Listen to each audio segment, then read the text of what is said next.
রাসূল সাল্লাল্লাহু আলাইহি ওয়াসাল্লামের লিডারশিপটা ছিল এথিক্যাল লিডারশিপ, কিন্তু এইটার অনেক বড় ক্রাইসিস আমাদের সমাজে, আমাদের নেতৃত্বের মাঝে। কি বলেন, নৈতিকতার ঘাটতি আছে না?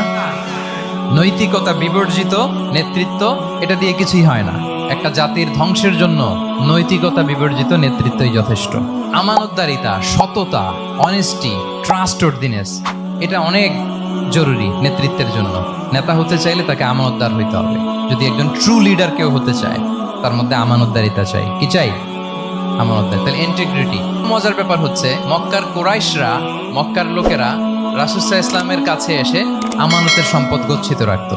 আবু জাহেলের কাছে রাখতো না, উতবা, শাইবা, ওয়ালিদ ইবনে মুগিরা, কারো কাছে রাখতো না। খেয়াল করে দেখেন, দল করে আবু জাহেলের, দল করে কার? কিন্তু আমানত রাখে কার বাসায়?